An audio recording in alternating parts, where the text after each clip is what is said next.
In the previous video, we discussed the introduction to the various factors that affect equilibrium.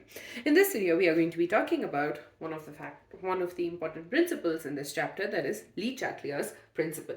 So first of all, Kc. Let's write the equation for Kc. For this general reaction, I don't know how many times I've written it already, but so Kc will be equal to concentration of C into the concentration of D divided by concentration of A into concentration of B. And all of this is at equilibrium. So from this, it's obvious that Kc is not dependent on the initial concentration. But think about this. If for some reason we modify the concentrations of either the reactants or the products, the equilibrium would get affected. So what will happen is the system or the reaction will try and do the opposite of what is happening. So for example, let's say I added some amount, the system is in equilibrium. I added some amount of A to this reaction. What will happen is more of A and B will combine to give us C and D till the reaction reaches the equilibrium state. So equilibrium is when it's subjected to a change in concentration of reactants, it moves in such a way that equilibrium will get fixed, or it'll get back to equilibrium.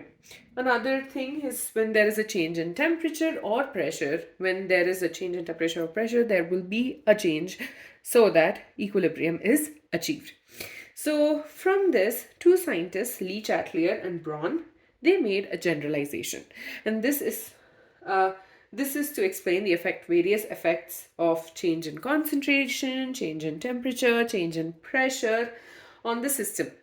So according to this principle, change in any of the factors that determine the equilibrium conditions of a system will cause the system to change in such a manner so as to reduce or counteract the effect of the change. Basically, what it means is when you do something to affect the equilibrium, the system will try to do the opposite so that it gets back to the equilibrium state. For example, if you try and increase the temperature of the reaction, what it will prefer is to get the temperature low enough so the equilibrium is achieved. Similarly, when there is a change in concentration, a decrease or increase of concentration, you will learn how that in turn gets affected, like how that changes the equilibrium. So basically, according to Chatelier's principle, change in any of the factors that determine the equilibrium conditions of a system will cause the system to change in such a manner so as to reduce or counteract the effect of change.